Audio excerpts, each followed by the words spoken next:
mais uma nova, né? Então eu vou começar, vou abrir os trabalhos aqui. Primeiro de tudo, pessoal, chama a turma aí, tem pouca gente aqui, dá pra gente encher esse Instagram, hein? Vamos bombar essa live aqui. Segundamente, por que Hipnoflow? Eu já te perguntei isso, mas eu não me lembro se você me respondeu. Tá ok. Gente, primeiramente, tá? É um imenso prazer estar aqui junto com vocês, compartilhando conhecimento a respeito dessa ferramenta maravilhosa chamada hipnose. Felipe é um grande amigo, mais do que isso, né? Eu posso dizer um grande irmão. Tem até aqueles trechos bíblicos que diz que existem amigos mais chegados do que irmãos, e Felipe é um deles. Obrigado, Felipe, pela confiança mais uma vez e estar aqui na sua plataforma, nas suas redes sociais, podendo difundir um pouco da hipnose. Então, hipnoflow. Na verdade, esse termo surgiu quando eu estava fazendo mestrado. E eu fiz o meu mestrado em psicologia do aprendizado e neurociências.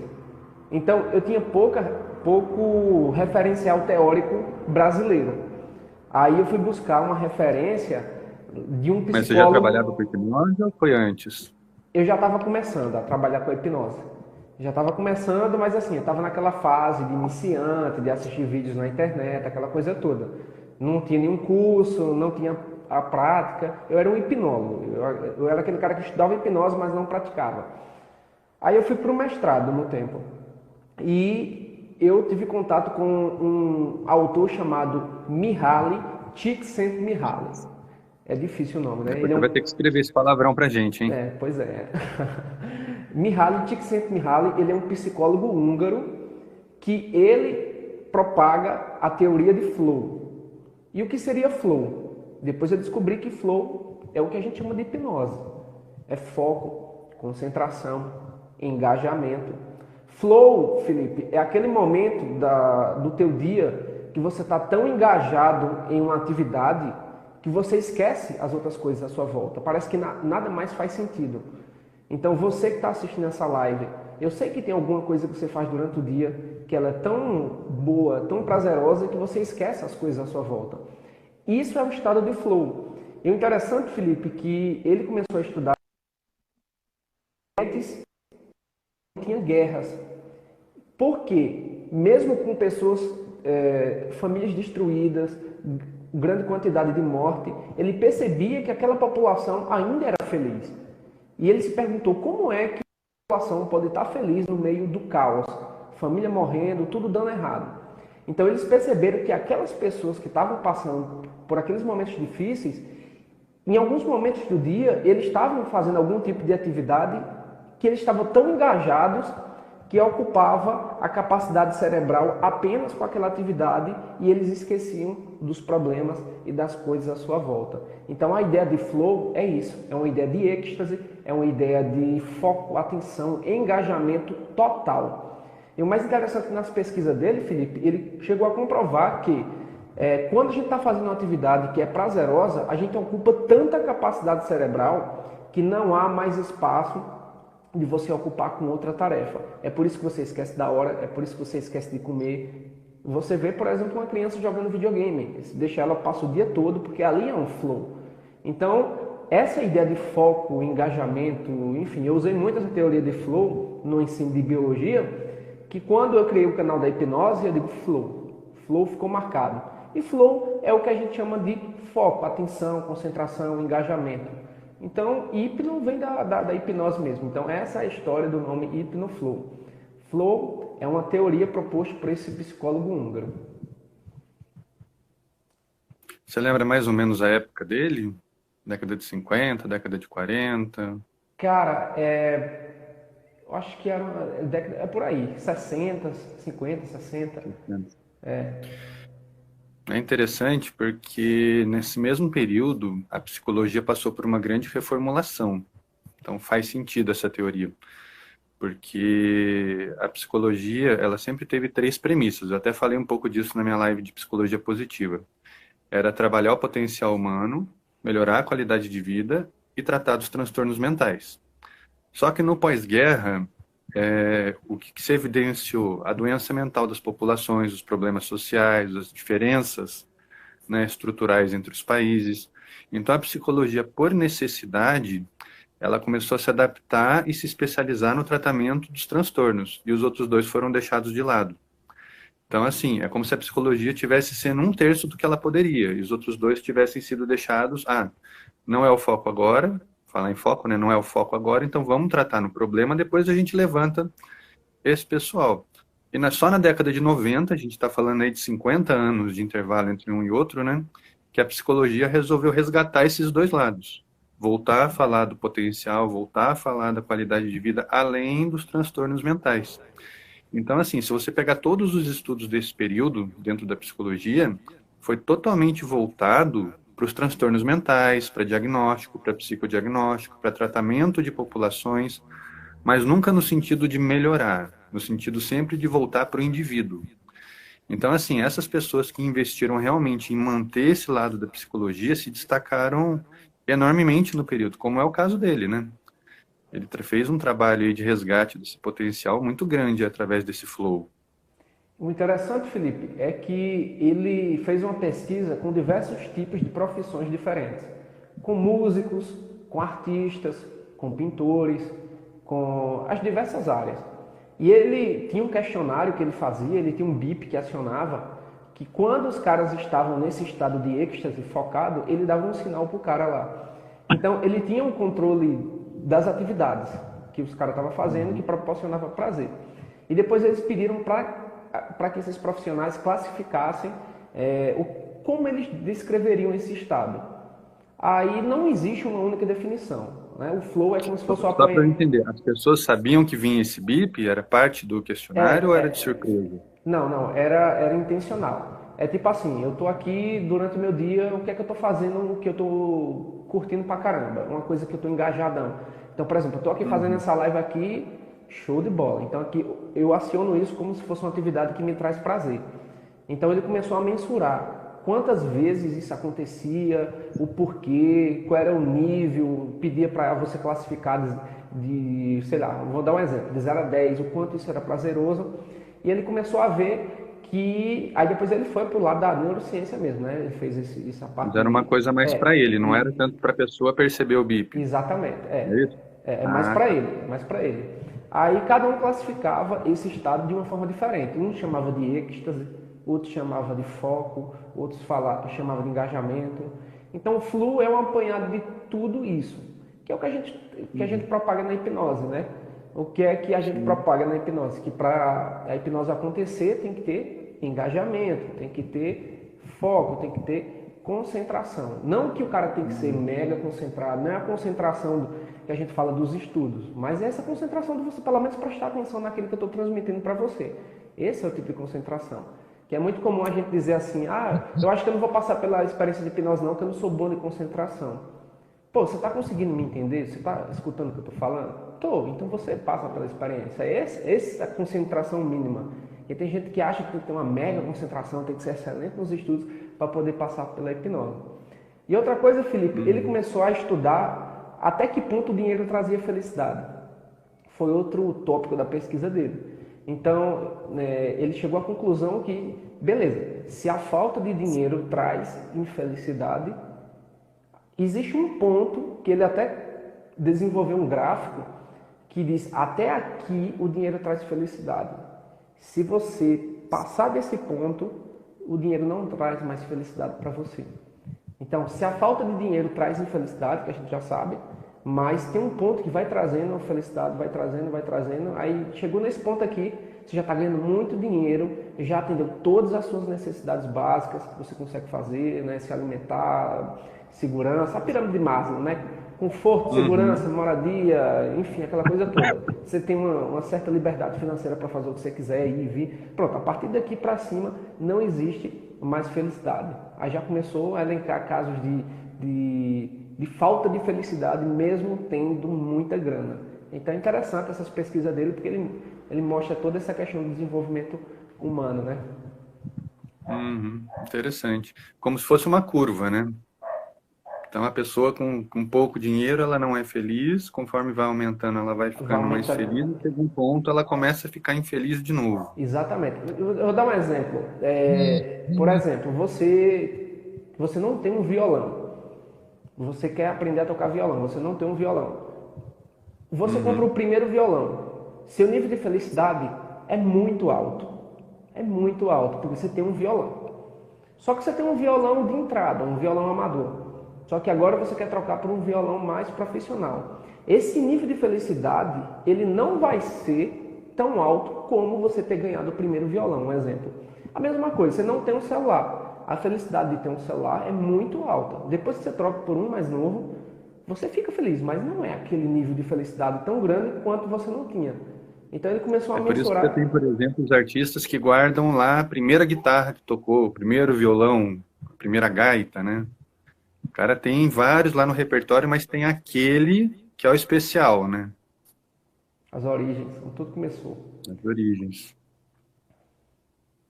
Interessante. É bem por aí, né? Conforme é o que você falou, a primeira vez que você supre a necessidade, você tem um pico, né, das endorfinas, da serotonina, o corpo reage, né? O corpo se levanta com aquela felicidade. E chega um ponto aquilo já vai ficando até repetitivo, né? Por isso que, assim, quando você fala de depressão, quando você pega as estatísticas de depressão, os maiores casos não estão nas classes baixas, estão nas classes altas. Porque as classes baixas naturalmente estão se movimentando, estão correndo atrás. Já as classes altas, elas chegam a um ponto da vida delas onde elas estabelecem quase um tédio, né? É o que você falou. Já está ganhando dinheiro, então lutar pelas necessidades não é mais um desafio. A pessoa pode ter o que quer, então o que ela vai fazer? E ela vai nivelando aquele bem-estar, ela vai entrando num grau de parada, né? Você falou uma coisa muito interessante, que é o que está dentro da teoria de Flu, desafios. Então, a gente tem que mediar o nível de desafios e o nível de habilidade que a gente tem. Por exemplo, se você está diante de um desafio que você tem mais habilidade do que o desafio proporciona para você, você fica entediado. É semelhante a você jogar um joguinho de videogame e aquela fase é muito fácil, você já passou, aquilo não te traz mais satisfação. Pô, estou entediado, Você já decora a já sequência, decoro. né? E é justamente o princípio de flow que é colocado nos games. Porque a primeira fase ela é fácil, a segunda já é um pouquinho mais difícil do que a primeira. Quando você pega as últimas fases do game, ela já é muito difícil. Mas veja que seu nível de habilidade foi subindo à medida que o nível do desafio começou a aumentar. Então, a teoria de flow ela traz isso para a nossa vida. Que se a gente está diante de um desafio muito baixo e a gente tem mais habilidade do que o desafio proporciona, a gente fica entediado. Agora, se você tem um desafio muito alto e tua habilidade é muito baixa, você se sente incompetente. Você acha que você não consegue fazer a coisa, você fica frustrado. Vem um sentimento Você de tem o efeito frustração. contrário, né? Aquilo não te dá prazer. O flow, Felipe, é exatamente um momento em que o nível de habilidade se encontra com o nível de desafio. É aquela atividade quando você diz assim, peraí, isso aqui é desafiador, mas eu sei que eu consigo fazer. Quando você Legal. consegue fazer aquela sensação que você sente, aquele prazer, aquela liberação hormonal, é esse sentimento que os artistas, que os músicos, que todo mundo que participou da pesquisa descreveu como flow. E é por isso que eu uso essa propagação como flow, porque eu achei que fez muito sentido, não só para a minha vida, mas como a questão da hipnose. Uhum. Interessante, E né? puxando um pouco para o lado do aprendizado, tem um pouco a ver também quando um professor vai elaborar, por exemplo, uma atividade, uma prova, né? Ele Exatamente. tem que ser coerente com aquilo que ele está passando para o aluno, com o grau de formação, de conhecimento daquele aluno. Que se ele resolver também, vou dar uma prova cabeluda. A sala inteira vai mal, ele vai se sentir bem porque ele deu uma prova difícil, mas a sala vai se sentir derrotada, né? Exatamente. Quando você faz, você verifica o nível de aprendizado dos alunos e coloca uma prova sabendo que não está fácil, tá? Você não vai dar de mão beijada, porque o aluno vai se sentir entediado e de repente ele faz aquela prova e nem sente aquele prazer de ter tirado a nota boa. Pô, aquilo ali estava de graça para mim. Ali também não valeu não. Mas quando você coloca uma medial, de acordo com as habilidades dele, vai dizer, pô, ali estava, mas ali eu dei o gás e ele sente aquele prazer. Então o flow ele vem quando você media o nível de habilidades e desafio. Não adianta dar uma tarefa fácil demais, a pessoa ela, inconscientemente sabe que aquilo ali não foi merecido. Então, tá, beleza, Uhum. aquilo ali veio de graça, mas eu não sinto aquele prazer. Então é isso. A O pessoa não se flow, engajou, né? Não se sentiu desafiada, como você falou. para quem não conhecia, tá, a teoria de flow, vocês podem procurar na internet, bota assim, teoria de flow. Vai aparecer muita pesquisa de diversas áreas trabalhando com flow, porque a gente não foge do flow. O flow ele está na nossa vida e é justamente o momento que você vai sentir alguma coisa prazerosa durante o dia. Esse momento, essa coisa que você está sentindo se chama flow.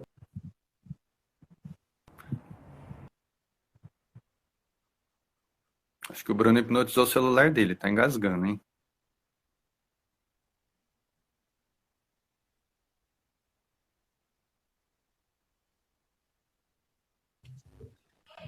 Voltou? Ah, tô aqui. Bruno, você está Tinha dado entre uma nós? travada. Voltou. Aqui. Tá saindo aí, Felipe? Tá sim, tá travando um pouquinho, mas tô te recebendo.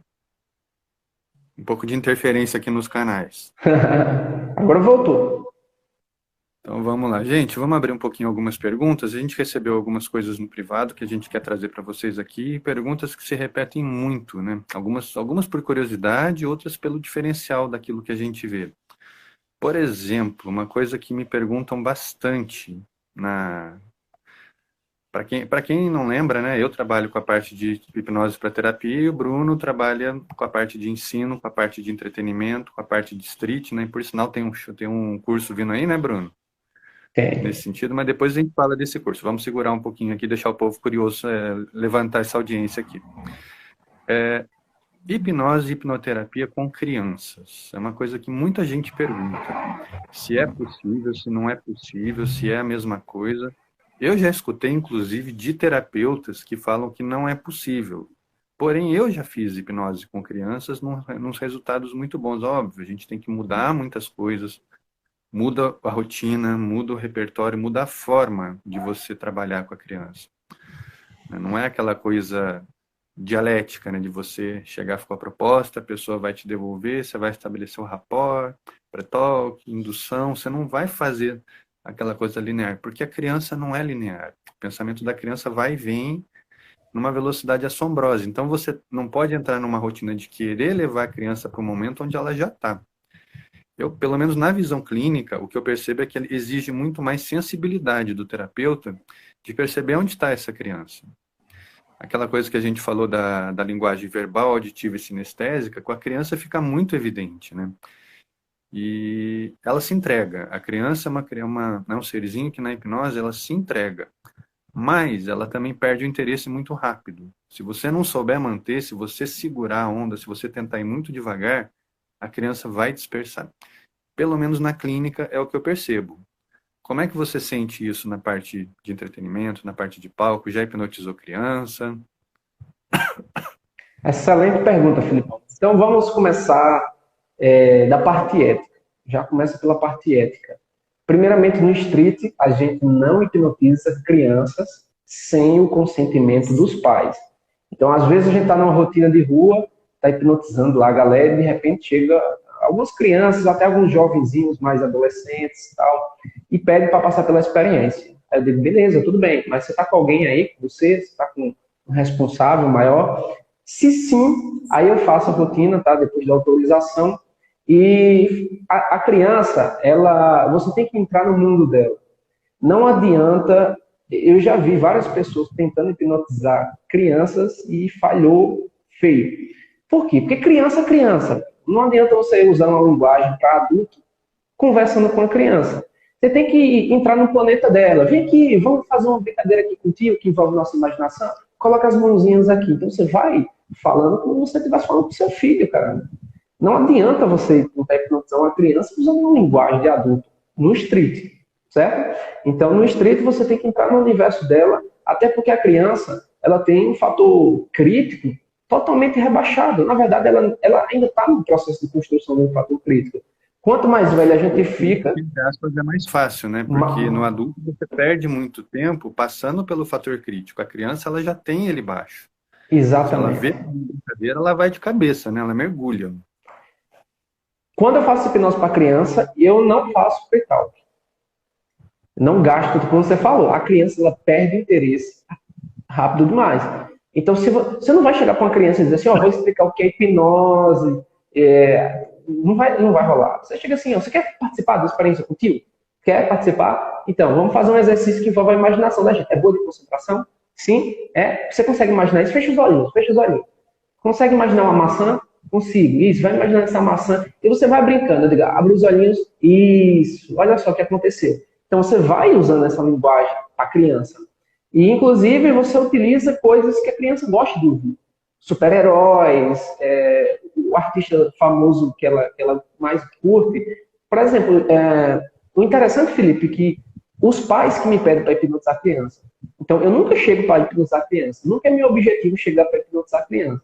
Mas, às vezes, eu estou no street, Vai, pedra. os pais que pedem, incrivelmente.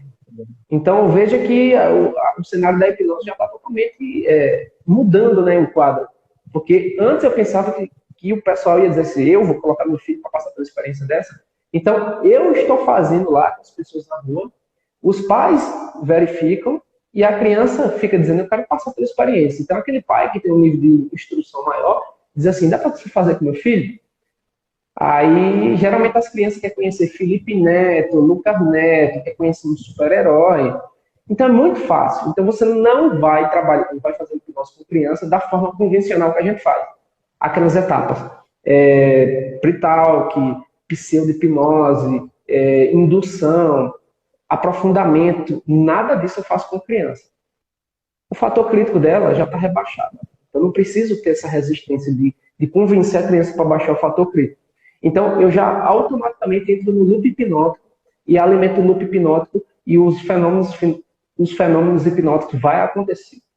Criança não precisa gastar tempo. Eu vejo muita gente tentando hipnotizar a criança da forma que faz com uma pessoa adulta. Britar aquelas etapas todinhas que a gente conhece para gerar aqueles fenômenos hipnóticos. Não precisa, nem precisa dizer durma. Aquela coisa que a gente faz, durma, também não precisa fazer com criança. Inclusive, no meu curso, eu vou dar uma pincelada para a galera. Pincelada não, vou dizer lá para o pessoal que faz street como está abordando como hipnotizar crianças. Como hipnotizar crianças, colocando loop hipnótico sem passar por nenhuma dessas etapas aí. Legal. Só para pontuar um pouquinho, você falou de um ponto importante, a questão da ética, né? Um grande fator diferencial para mim que eu enxergo, né, quando você trabalha com aquela hipnose com um menor de idade, com uma criança, trabalhar para um adulto, é que o adulto, você vai levar o pré-toque até ele. Você vai trabalhar a questão com ele. A criança, eu vou falar como eu enxergo, você me corrige aí se você tiver uma outra visão. Quando você vai trabalhar a criança, a impressão que eu tenho é que você leva o pré-toque não para a criança, você coloca o pré-toque com o responsável. E para a criança você já vai direto para a ação. Porque é o que você falou, se você ficar no pré-toque com a criança, ela vai perder o interesse. Ah, isso é muito chato, não quero mais.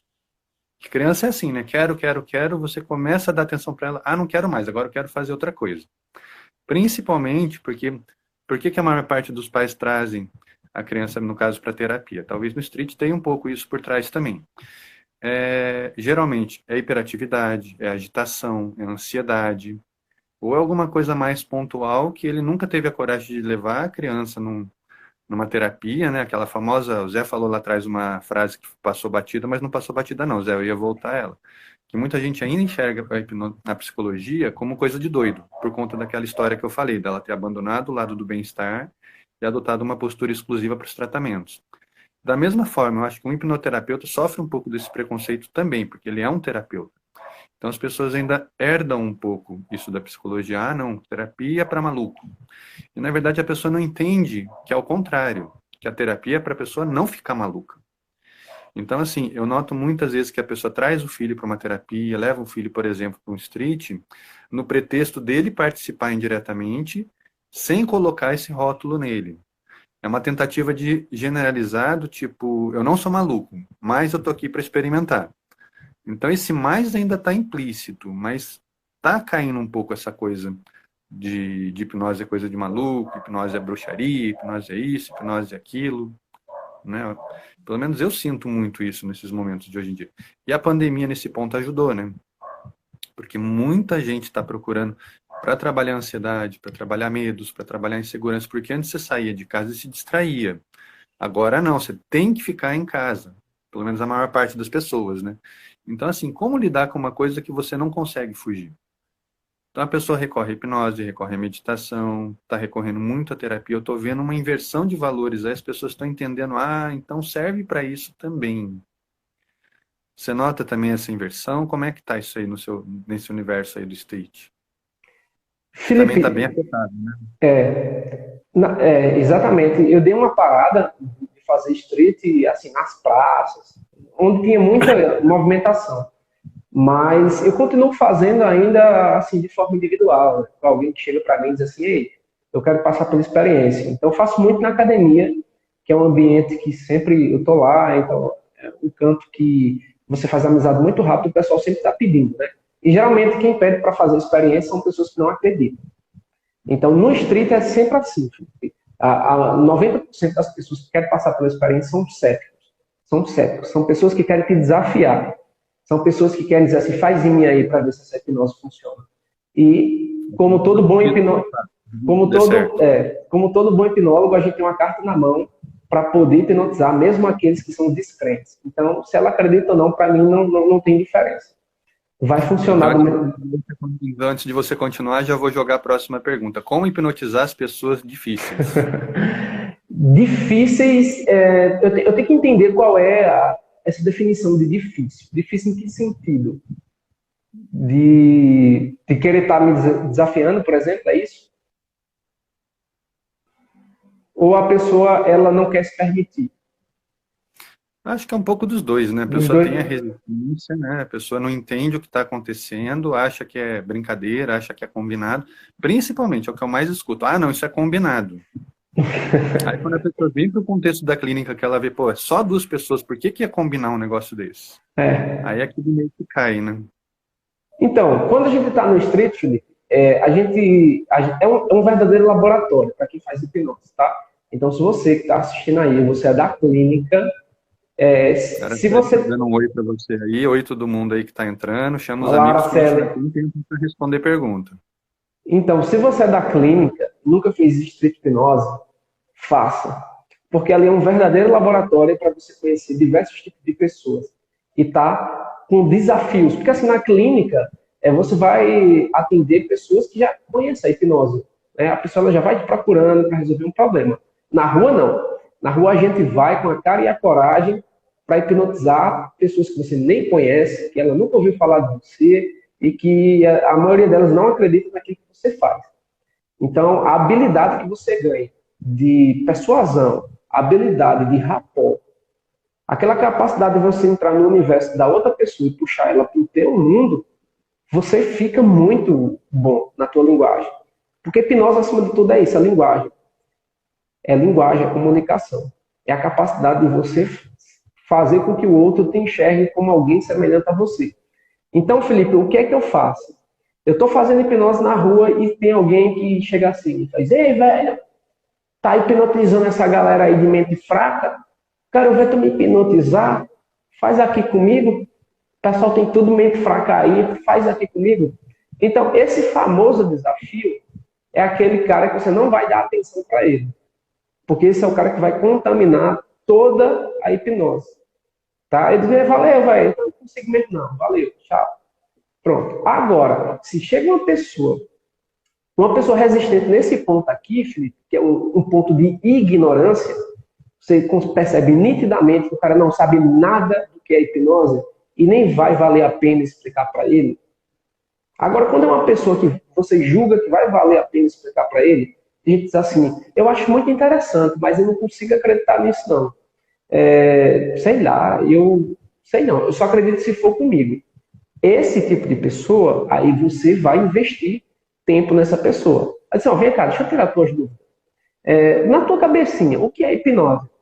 Sei lá, eu acho que é uma coisa que tem a ver com religião, um poder que tu joga na pessoa e a pessoa fica hipnotizada.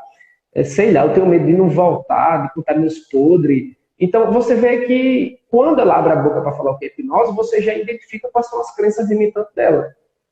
Entendeu? Aí, o que eu faço? Eu disse, não, aí eu vou tirando um por um. Aí eu chego e digo o seguinte, mesmo sem você acreditar, vamos fazer uma experiência? Mesmo sem acreditar. Aí você vai ter a sua própria conclusão. e ela permite fazer, eu só preciso que você não me sabote e siga as instruções. Aí eu uso uma técnica para não começar a hipnose pela imaginação. Eu começo a hipnose por outra porta de entrada. Porque, na verdade, existem várias portas de entrada para hipnotizar uma pessoa. Tem gente que até hoje, Felipe, pensa que para hipnotizar uma pessoa precisa começar com isso aqui. Isso aqui. Não, meu amigo. Tem gente que não vai grudar os dedinhos por nada. Aí você... Pronto, pois é. Muito difícil. Eu também não grudo. Eu também não grudo. Eu também não grudo. Aí o cara que só sabe hipnose pelos aqueles vídeos que ele assistiu na internet, o cara não grudou o dedinho, vai para lá. Esse aqui é resistente. Então a gente coloca rótulos nas pessoas. Tem gente que não vai responder. O cara fica desesperado, né? Eu tenho que colar a mão dessa pessoa. Aí se frustra mais ainda, né? Então. Sim, aí ele acaba com a experiência dele e dos outros, né? Pois é verdade. E, inclusive, você faz algo ruim para a pessoa. Poxa, velho, eu quero tanto passar pela experiência de hipnose e a pessoa diz assim, eu não sou hipnotizável. Ninguém consegue fazer comigo. Só porque ele não grudou a mão. Pô, tem gente que não vai grudar a mão, tem gente que não vai esquecer o nome, tem gente que não vai ver o artista. E é normal, cada um tem seu perfil hipnótico. Tem coisas que vai acontecer e tem coisas que não. Então a gente valoriza aquilo que aconteceu. Agora você descartar a pessoa porque uma coisa não aconteceu, e é isso que eu tenho visto na rua a galera fazendo. Mas em resumo, Felipe...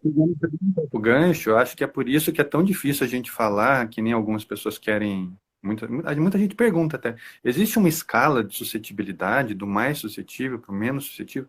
É o que você falou, é difícil, porque tem pessoas que apresentam algumas respostas de um transe profundo e poucas de um transe leve. Então, assim, não dá para você nivelar, essa pessoa tem essa resposta, então ela no transe profundo, mas ela não respondeu do leve, então ela não está em transe leve, mas está em transe profundo, como é que é isso? Então, assim, você tem que ver até onde a pessoa chega. Isso é mais importante do que quantas respostas ela apresenta. Acho que você falou uma coisa interessante, esse negócio de ver o artista, ver o herói, é muito da alucinação. E tem uma frase do Sean Michael Andrews, nos cursos dele, que ele fala, para quem não sabe, é um hipnólogo americano, considerado até hoje o hipnólogo mais rápido do mundo. Ninguém supera aquele cara. Eu não sei qual é a bruxaria que ele fez na mão ali, que pelo amor de Deus. E o negócio dele é arma e pull puro. Ele pega a pessoa que nunca foi, pum, vai embora. Então, assim, ele é muito rápido, entre aspas aí, a gente sabe que mídia influencia. Mas ele fala, né, que para mim é mais importante, a pessoa apresentou uma alucinação, não me importa se ela não cola a mão, se ela não fecha o olho. E tem hipnólogo que, se a pessoa não fecha o olho, ele fica desesperado. Pô, o que está acontecendo? O que eu estou fazendo de errado? Então a pessoa às vezes já está em todos os sinais de um transe profundo, pupila dilatada, tônus da pele mais frio, mais claro. A pessoa já está alucinando, já está tendo resposta ideomotora e você está preocupado em fechar o olho da pessoa. Então falta um pouco da sensibilidade do hipnólogo também de perceber os sinais. Não adianta olhar de um por um. Né? Preciso que a pessoa feche o olho, agora vai baixar a cabeça, agora vai grudar a mão. Então, se você vai no passo a passo, você perde o tempo da pessoa e é aquilo que nem a gente falou de criança. Né? Com criança ou com uma pessoa mais, não vou usar o termo resistente, vamos dizer assim, a pessoa mais crítica, você perde ela. Porque ela percebe que você está ficando inseguro. E o interessante, Felipe, que você falou aí dos sinais do transe, e isso nem é importante para o street, sabia, cara?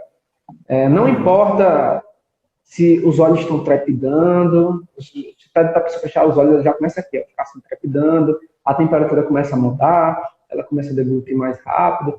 Nada disso. No street, Felipe, não importa se é transe superficial, se é transe médio, transe profundo, muito profundo, isso nada importa para o street.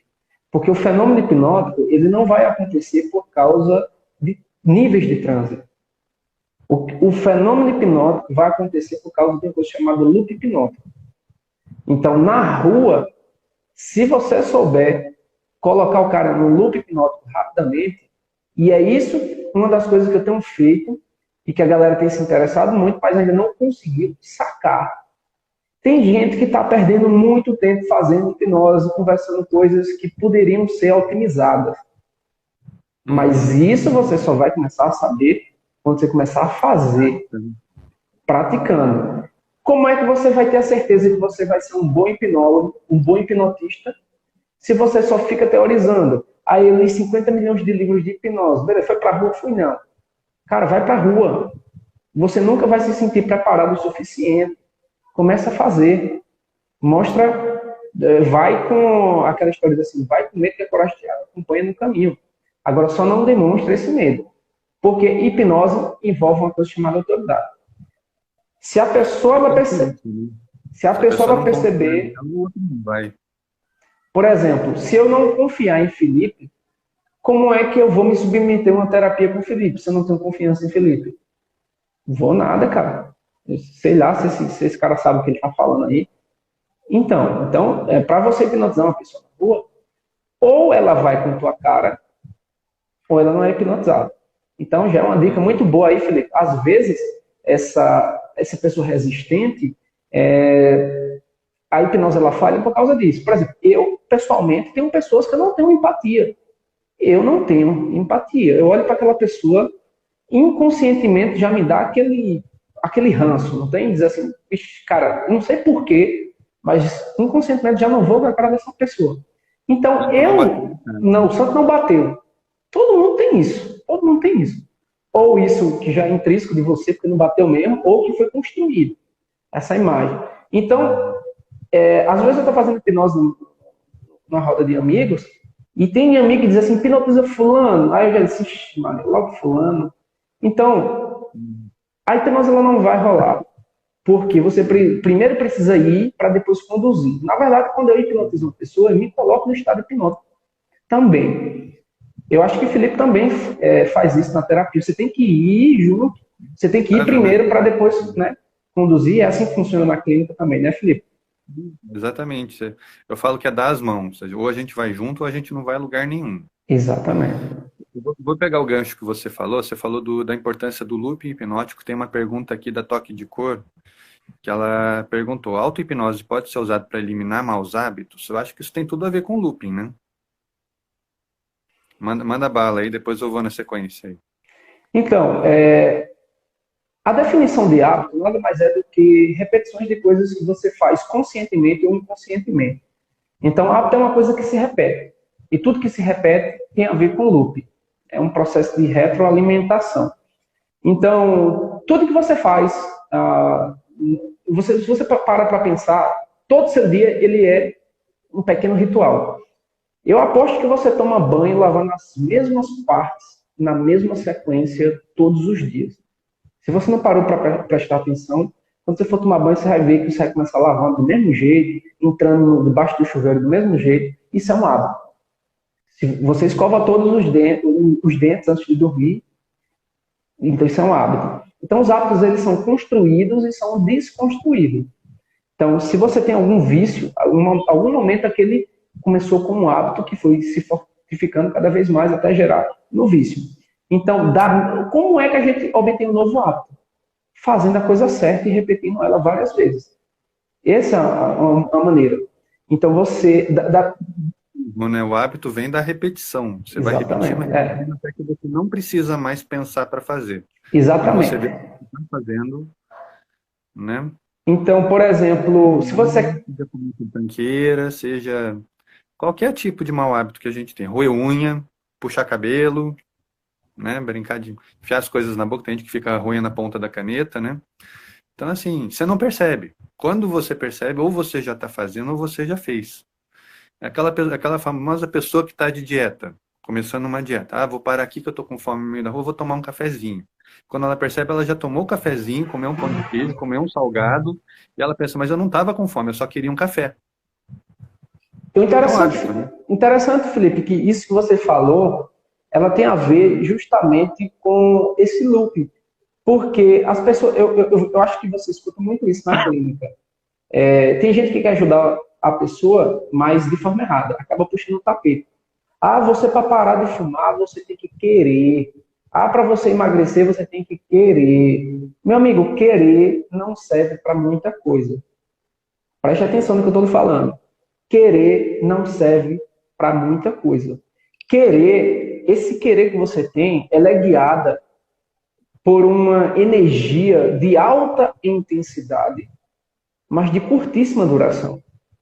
Então, geralmente, quando o cara ele tá de ressaca, ele tá sentindo mal, ele tá vomitando, ele tá passando mal, aí vem aquela energia alta de querer mudar. Aff, eu não vou mais beber. Então, ela quer, é uma bateria que descarrega muito. Só que quando passa alguns dias, aquela bateria já descarregou. Então, você tem que trocar o querer, a força de vontade, pela força de compromisso. Você tem que ter força de compromisso, não força de vontade. E é por isso que Eu falo que explica que mudar um muita hábito gente é trabalhar eu começa falo as que coisas trabalhar e o não. hábito é trabalhar Termina aí, desculpa, tô te cortando. Então as pessoas começam as coisas e elas não terminam. Então tudo que você vê, isso fica guardado, e isso vai ser padronizado, e lá no subconsciente, lá o inconsciente, ela vai gerar um ciclo ocioso. Então a gente não muda porque a gente quer. A gente muda porque a gente determina com a força de compromisso e mesmo sem querer, a gente começa a fazer até que aquela coisa que a gente começou a fazer comece a virar um novo hábito. Então, quer ganhar novo hábito, comece a fazer aquilo mesmo sem querer. Entendeu? Então, é essa. Para perder o hábito, né? Eu falo que a gente trabalha no não.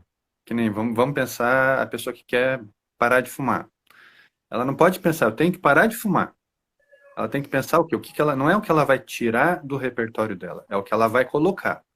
Por exemplo, eu quero parar de fumar. Por que eu quero parar de fumar? Porque eu quero ter mais saúde, eu quero ter um outro estilo de vida, quero conseguir me exercitar, quero conseguir brincar com os meus filhos com mais pique. Então você tem que colocar interesses na pessoa. Você não vai fazer com que ela trabalhe o não. Porque senão, quero parar de fumar. É o que você falou, vai ficar uma bateria enorme com um monte de energia. O que você vai fazer com isso? O que você está acostumado a fazer.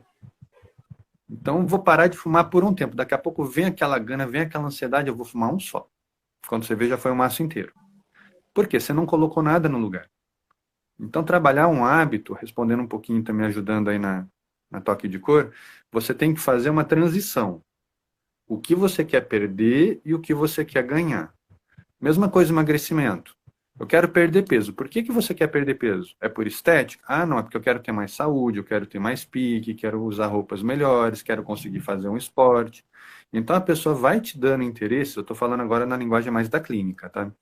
A pessoa vai te dando interesses do que ela quer com aquilo. E você tem que focar nisso. O hábito, como eu falei, é a repetição. Eu vou lutar pela minha saúde, eu vou lutar pela minha qualidade de vida. Concentrado, concentrado, concentrado, até que aquilo fique no automático e eu não precise mais me preocupar com aquilo. Virou um hábito. Em média, na neuropsicologia, a gente fala que um hábito demora em torno de 20 a 21 dias para se instalar. Esse é o tempo que você tem que se concentrar, trabalhar com aquilo numa obrigação, pensar naquilo, até que o seu corpo e a sua mente entendam que aquilo faz parte do seu repertório. E você para de se preocupar com aquilo porque a sua mente já entendeu que aquilo faz parte de você. Você não tem mais que pensar, ela vai fazer. Mesma coisa para perder. Ah, tô com vontade de fumar, o que eu vou fazer no lugar? Meu pai, quando tentou parar de fumar, ele chupava bala de hortelã, vivia com a boca fedendo hortelã, mas era uma bala atrás da outra. Funcionou, ele parou por algum tempo. Entendeu? Então, assim, a gente tem que focar no que a gente quer, não no que a gente não quer mais. Para não ficar com essa bateria, com um monte de energia acumulada sem ter com o que gastar. Não é isso? Você que é E, esportista pode falar bem, né? e assim, às vezes, esse hábito ele é gerado por causa de um gatilho. E se você Sim. identificar qual é o gatilho que está Aproveita a pergunta da Araceli lá embaixo que foi para você. quero perder a timidez, estou devendo um vídeo. Quero perder a timidez, estou devendo um vídeo. Eu vou cobrar esse vídeo, viu? E Felipe, na verdade aqui eu estou com uma gambiarra aqui no celular. Eu coloquei um monte de fita enrolada aqui no negócio para o celular ficar. Eu não estou conseguindo ver direito as perguntas. Qualquer coisa você fala aí para mim, viu? Quais as perguntas que tá Pode deixar. rolando. Aqui, ó. É que essa me chamou a atenção que a gente está falando. Tá cheio de fita, é gambiarra total aqui. Mais brasileiro. Cara, é brasileiro esse cara. Então, Eu acho interessante que essa fala dela vem de encontro com o que a gente está falando do hábito, né? Quero perder a timidez. O que a gente faz no lugar de perder a timidez? É correr o risco? É ousar? É se concentrar em alguma coisa? Dá uma dica para ela aí. Então, existem técnicas que você pode usar e essa palavra querer, a gente utiliza muito, a gente quer muitas coisas, Mas é isso que eu estou falando, Araceli. A gente quer algo, mas esse querer, ele está sendo movido por uma energia de alta intensidade e de curta duração. A gente quer, mas a gente não tem um cronograma para chegar lá. Por exemplo, eu quero perder peso. Beleza, já entrou em contato com o nutricionista, já entrou em contato com um profissional da educação física, já começou a traçar quanto é que você vai gastar de alimentação, você já começou a verificar quais são os alimentos que você vai comer, você já começou a quantificar durante quanto tempo eu preciso para alcançar essa minha meta. Então, quando você começa a colocar essas coisas no papel, isso deixa de ser querer, isso deixa de ser força de vontade e passa a ser força de compromisso. Então, por exemplo, eu vejo que as pessoas elas querem mudar muito, mas elas não se organizam para poder mudar. Tá, beleza, eu quero ser mudança de vida, né? eu quero passar no vestibular. Beleza, o que é que eu preciso fazer? Então, para perder a timidez, a gente tem que ter, primeiramente, a gente tem que quebrar uma crença limitante. Ela falou que ela coloca um saco de papel na cabeça. Pronto, então a gente tem que começar a quebrar essa crença limitante. Eu sou tímido. Você não pode se determinar isso para você mesmo. Então você tem que quebrar essa crença de você mesmo que você é tímida. Para você ter ideia, Araceli, vou contar uma coisa para você aqui que eu não contei para canto nenhum. Eu tive uma adolescência meio perturbada, porque eu era muito magro. Eu acho que o Felipe já viu, eu já mandei uma foto para ele. Eu era muito, muito magro. Eu era aquele tipo de rapaz que se uma menina olhasse para mim, ela preferia pegar o mosquito da dengue do que me pegar. Então, assim, inclusive, essa paixão pela musculação que eu tenho hoje veio de um trauma de, ninguém quer ter contato comigo. Então, eu, de forma meio traumatizante, eu comecei a treinar feito louco, a botar um objetivo absurdo que eu não... Até chegar onde eu cheguei, e depois que eu vi que cheguei no nível aceitável, eu comecei a relaxar mais um pouquinho. Mas, assim, a gente precisa traçar. A gente precisa enfrentar. Tem que ter enfrentamento. Pô, eu sou tímido. Como é que você vai começar a perder a timidez? Com um pouco de enfrentamento. Começa aos poucos, né? Sou tímido, vamos lá. Começa trabalhando com duas pessoas. Faz o seguinte, tem um treinamento muito bom que eu costumava fazer quando eu era tímido, Araceli. Sou tímido total. Quando eu ia numa parada de ônibus, eu começava a puxar conversa com essas pessoas. Quando eu ia na fila de um banco, eu começava a puxar conversa. Nem que fosse, que hora é essa, por favor? A pessoa começava lá, mas tá quente hoje, né? Aí começava a puxar conversa com as pessoas. Então, se você exercer a habilidade de conversar com as pessoas desconhecidas, você vai perder a timidez. Aí você começa falando com duas pessoas, com três, de repente você está falando numa rodinha de amigos. O segredo é enfrentamento e mostrar para esse medo que ele não é necessário existir.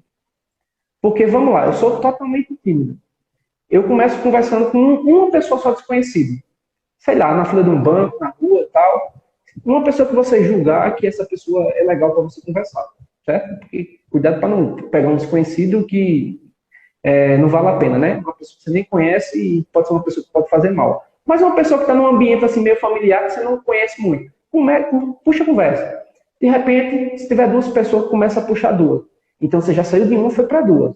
De repente, está na rodinha de amigos, está 5 pessoas. Um parênteses para você. Tem 3 perguntas aqui que estão se somando e tem tudo a ver com o que você está falando. O Zé perguntou aqui, querer ou ter foco ou junto e misturado? E ele falou, timidez. Trata a timidez ou o medo? É o que você falou, né? Escolher onde vai botar o foco. E a Toque de Cor perguntou também, como instalar um novo gatilho? Para você enfrentar a timidez, para você enfrentar o medo, você pode usar o gatilho também, não pode? Uhum. Então, no momento que você começar a ter uma experiência legal enfrentando esse medo, um gatilho novo já está sendo instalado. Porque quando você for ter contato de novo, aquele gatilho, ele dispara e gera aquela mesma sensação. Vou dar um exemplo para você entender, José. Imagina que você foi numa festa de formatura de um amigo seu. E aquele momento foi um dos momentos mais felizes da vida dele. Daqui a 10 anos, quando você encontrar com aquela pessoa e ele olhar para você, ele ancora aquela sensação do dia feliz só porque você estava lá, porque você estava presente. A mesma coisa ocorre quando uma pessoa falece e um amigo teu vai lá. Depois de muito, muito tempo, quando ele olha para aquela pessoa, ele ancora também aquela sensação ruim. Porque ele lembra logo, mas rapaz, aquele cara lá estava lá no dia que meu pai faleceu, aquela coisa toda. Então, assim, os gatilhos, eles são disparados de forma inconsciente. Então, quanto mais você começar a fazer algo que você tem medo de fazer, esse enfrentamento ele é necessário. Aos poucos, você vai se expondo aos poucos ao objeto que te traz fobia, até o ponto que não vai fazer sentido ele existir mais. Por exemplo, é isso que eu estou falando. Eu tenho fobia de falar em público. Mais no eu consigo enfrentar do que eu preciso fugir daqui. Exatamente. É isso? Porque se você fugir, uma hora ele vai te encontrar. Então, é igual quem está fugindo da baliza. Ah, meu Deus, eu nunca vou fazer uma baliza, eu nunca vou fazer uma baliza. Um dia a baliza ela vai te encontrar. Então, esse enfrentamento, conversa com uma pessoa desconhecida, depois você conversa com duas, depois você está conversando com três. Quando você estiver falando com 5 pessoas, com uma rodinha de pessoas, aí depois você vai estar numa sala com pequenas pessoas, com uma quantidade média de pessoas, e de repente você está num grupo gigante.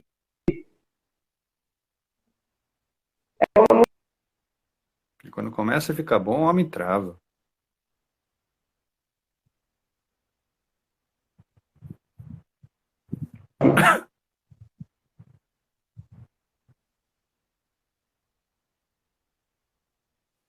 Daqui a um mês você está pegando de 5 quilos, daqui a 30 dias você está pegando de 10 quilos.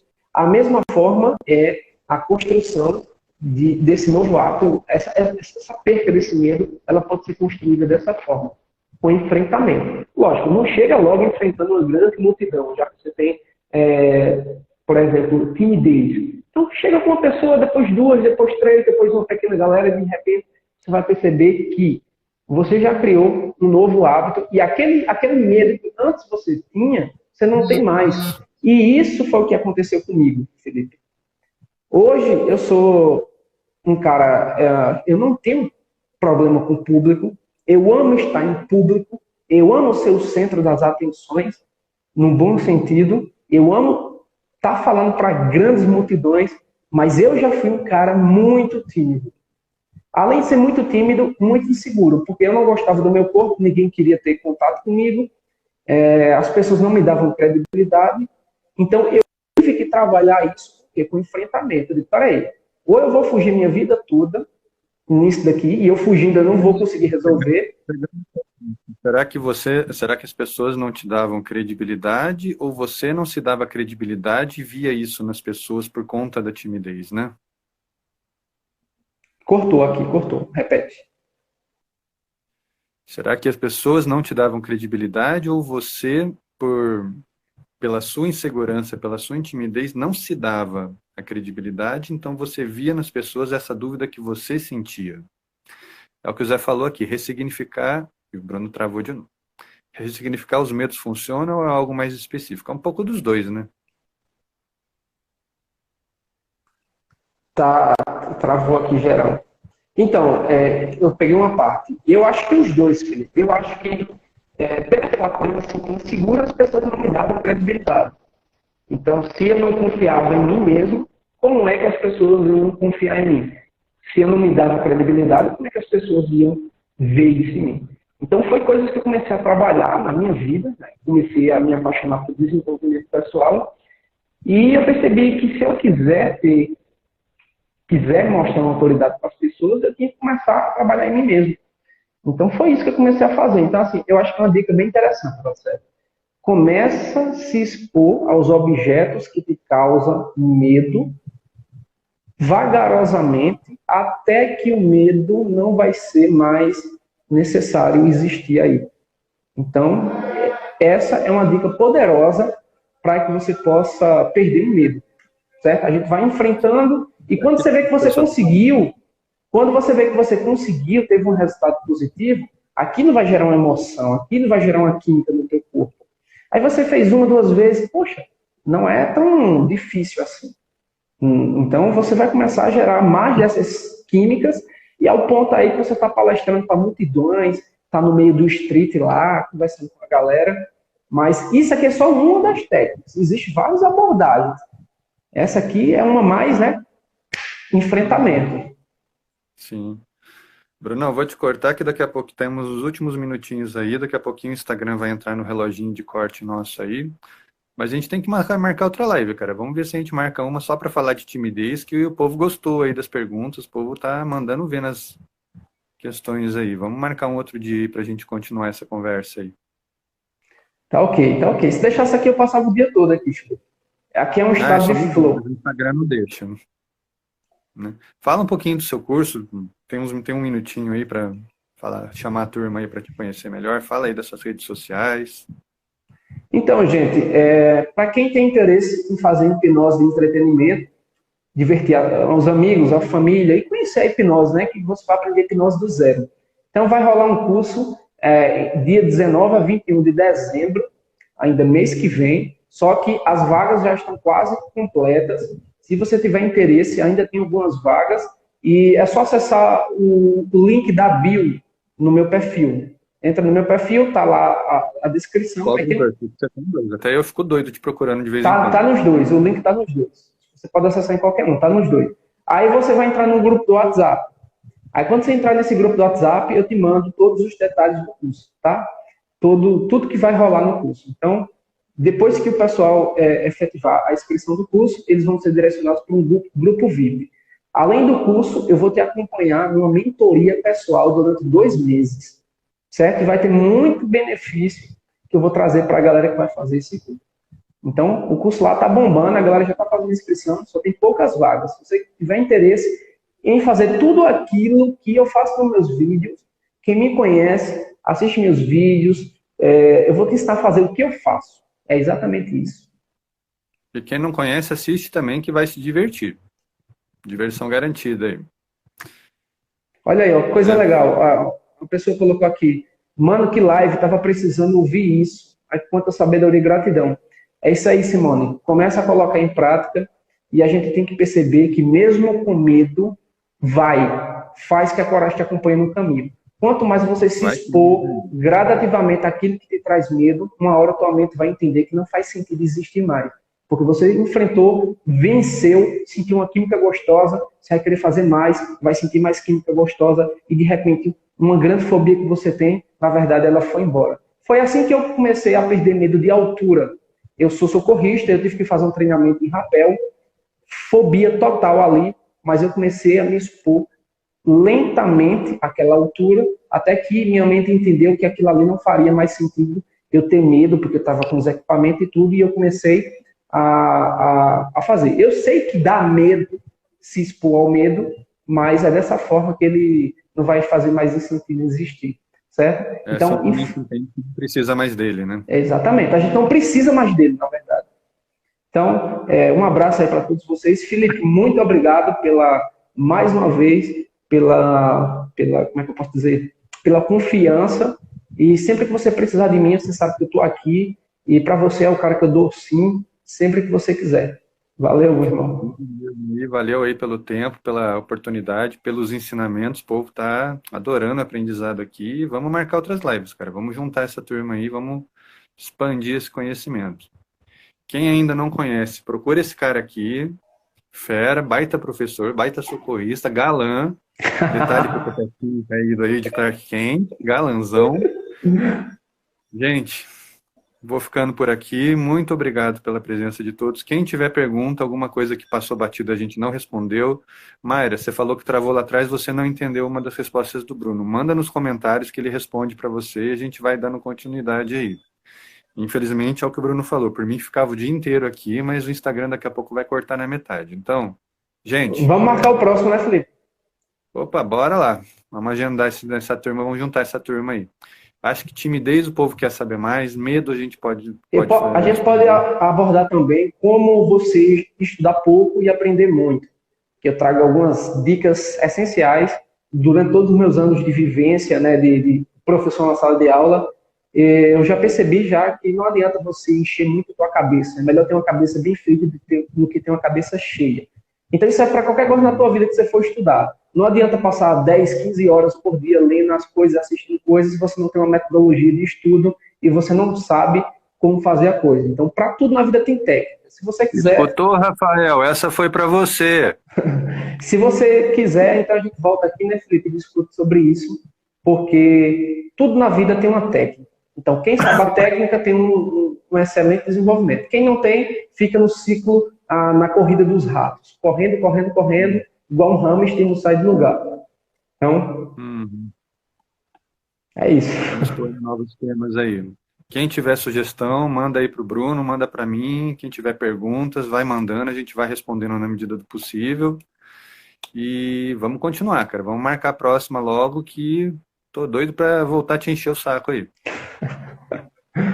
Só que espero ter respondido sua pergunta. Se não respondi, se faltou alguma coisa, manda pra gente aí que a gente continua as respostas aí no off. Gente, vou ficar por aqui. O Instagram até agora colaborou, mas não sei quanto tempo vai durar. Então, muito obrigado a todos, muito obrigado a Bruno pela presença. E desde já fica pré-marcado. A gente vai ver um dia aí para oficializar, mas já fica pré-marcada a próxima aí. Quem tiver temas, manda pra gente. Quem tiver perguntas, manda pra gente. A gente vai respondendo aí. Últimas palavras, Bruno.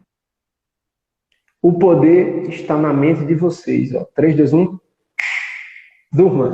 Até a próxima, gente.